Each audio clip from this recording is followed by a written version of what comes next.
What is going on, guys? It is Wrestlelamia here, back with some more news. Join us now as we look at the wildest news stories and rumors you need to know, including more CM Punk rumors surface as he makes a cryptic message. WWE superstar is sick of Roman Reigns, and we're not the only ones. Ric Flair signs a 2-year deal with AEW. You know he's gonna wrestle. John Cena shares his brutally honest thoughts on Austin Theory. Adam Copeland talks retirement and much more. Be sure to subscribe and hit that notification bell for daily wrestling videos, and follow us on Facebook for exclusive lists. Also check out our new website, Wrestlelamia.com. Now let's see the intro and get straight into our first story.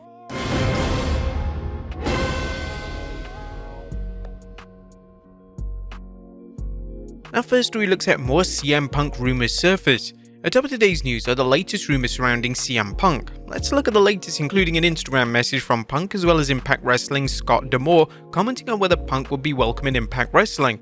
Punk posted the following on Instagram saying, "Sometimes your value isn't until your absence is felt." What Punk means is subject to many interpretations, a path he may want fans and fellow wrestlers to go down. In addition, Impact Wrestling president Scott D'Amore recently gave an interview with PW Mania. There he discussed Punk's recent backstage appearance at Bound for Glory. He also mentioned whether there's a role for Punk in Impact. It's not a secret, CM Punk was backstage the day after Bound for Glory. That's nothing new. He was backstage earlier this year when he was under contract at AEW, and they were just getting ready for the debut of Collision, so we have a pretty open policy. If you want to come by and visit, as long as you're respectful to our crew, you will be respected. He was a pleasure to have when he came around, so it's a possibility he's here in the future. You never know. Is there going to be a place for veteran talent and senior talent in TNA wrestling? Of course, you know the value can't be understated of good senior veteran talent right now with a name recognition and draw ability as well. The door is open. There's so much activity online and on TV concerning Punk that fans can't help but think he's returning to the ring. If he does return, hopefully fans won't be let down. Next up, Ric Flair signs a 2-year deal with AEW. It's big news for Ric Flair fans as AEW recently released a press release that Ric Flair signed a multi-year deal with the promotion. According to the press release, Flair's energy drink will be promoted by AEW. Flair appeared on this week's Dynamite and later told fans he planned on being with Sting the rest of his WWE run. However, Flair is now in AEW for the long haul. While Flair's long-term role will be is unknown, but Slick Rick told Dave he signed for a 2-year deal. As noted on our website, it's believed a major part of Flair's AEW run will come from the budget from promoting Flair's energy drink, and that AEW may also have merchandise deal with Flair. Somehow, someway, AEW's gonna have him wrestle. It's inevitable, isn't it? Next up, a WWE superstar sick of Roman Reigns. Roman Reigns' title reign is constantly applauded by the WWE, but one person who isn't impressed is LA Knight. Knight, who faces Reigns at Crown Jewel on Saturday, appeared on the bump to promote his match. There he blasted Reigns' run as champion.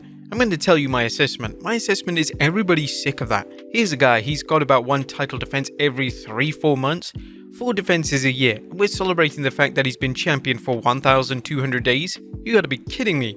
Knight continued his criticism of Reigns while also promising hope for the WWE Universe at Crown Jewel. 1,200 days is impressive as that can come to a real quick halt when you find yourself on the business end of a BFT, and that's what we're all going to find out at Crown Jewel. But look, you walk about the tyranny of this.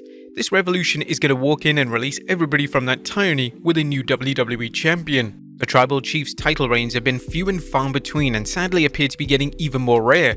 Our website recently featured an article, and it's time to end Roman's reign, and while some fans support Roman's run as champion, many others felt like a title switch was long overdue. What do you guys think? Let us know in the comments down below. Next up, conflicting reports on Kairi Sane's WWE status. Now, is Kairi Sane actually back in WWE or not? Well, let's look at 2 conflicting reports, beginning with a recent tweet from WrestleVotes. After what feels like months of speculation, I'm told Kairi Sane has reappeared on the internal talent roster. Her return to the company is imminent. However, PW Insider's Mike Johnson later reported Kairi was not listed internally for any roster or even on any company's miscellaneous division as of this morning. WrestleVotes though stood by his report, later tweeting, "I'm told Mike Johnson and PW Insiders refuted this. Mike has us blocked, so I'll ask you publicly to double check with your source. As of this morning, Kairi Sane is listed under miscellaneous section of the internal company roster. For complete transparency, the miscellaneous section currently reads as Stephanie McMahon, Triple H, Undertaker, Austin, Tyler Breeze, and Titus O'Neil. There are 18 names total across 3 columns. The 18th name is Kairi Sane. Mike, if you'd like to dispel your rumor and also unblock us, we can discuss this further. Well, Johnson later wrote, there were rumors earlier today that Sane had been added, but PWInsider.com was told at the time that was not correct. The same source later informed us Sane was added to the roster this afternoon, but has not been yet assigned to a roster. This story seems more interesting for the drama between the two news sources than the actual subject of Kairi Sane actually returning to WWE. Looks like we got another match added at Crown Jewel. Next up, Biggie says there's no timeline on his return.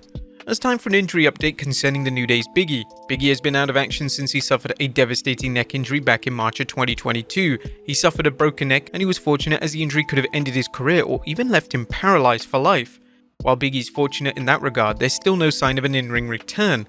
The former champion discussed this during an appearance on Busted Open Radio, saying, "I wish I had more info for you. Right now, there is really no timeline. I've been to a few different doctors who have looked over my scans. I don't have any issues. I feel great, but I broke my C1 in 2 different places. It's called a Jefferson fracture because of the nature of the fracture. It takes longer to heal. Initially, they told me 3 months. I thought 3 months and I would be back to wrestling, but things ended up being more complex."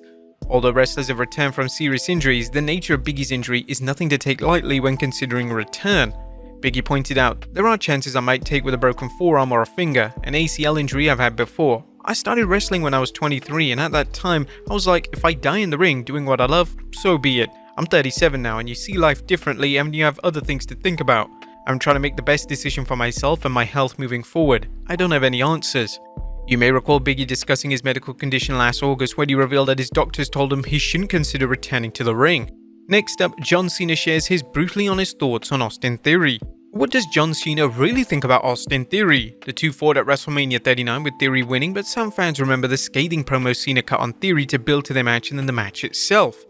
The promo featured Cena criticizing Theory's ability to get over, and Theory didn't get a chance to respond, leading to some fans feeling Cena buried him, even though there are questions about how Cena views Theory, which may be why the 16-time world champion discussed Theory when he spoke with Corey Graves on After the Bell. It was really one of my main points the last time we spoke when I was speaking about Austin Theory. Nothing I said about Austin Theory I wouldn't say to his face. We still talk on a regular basis and I still try and bestow on him advice. I think he's working more toward connecting with the audience, but I could hear the silence of apathy when he performed. Cena claimed he could relate to Theory's situation, and I know this because I've had plenty. I single-handedly ruined the Ruthless Aggression era by completely failing, by being the Ruthless Aggression guy and completely failing. So I know what apathetic silence sounds like, and that was my one fear. Next up, Matt Riddle booked to face a WWE Hall of Famer. And Matt Riddle is gone from WWE, but it didn't take him too long to get booked. Wrestling's Ultimate Bro is scheduled to face Hall of Famer, who some fans think might have something common in with Riddle. It's also a bit of a dream match given their similar styles. Now let's look at the tweet. Breaking news, Saturday, March 9th, Double D's Auction House and Big Time Wrestling presents the Reunion 3 in Chillicothe, Ohio, I think I got that right, at the OU Shoemaker Center for the first time ever, Matt Riddle vs Rob Van Dam. What do you guys think of this matchup? Is it considered a dream matchup? Let us know in the comments down below. And finally, Adam Copeland talks retirement. And how much longer does Adam Copeland see himself wrestling?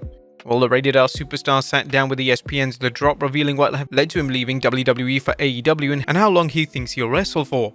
Retirement was an option. There were 3 options. It was WWE, retirement, and once I was free of my contract, AEW was an option. I had those 3 and I sat with it. I really did. I had discussions with the family, my friends, and it really was lyric. My 9-year-old put me in plainly, "Are you still having fun?"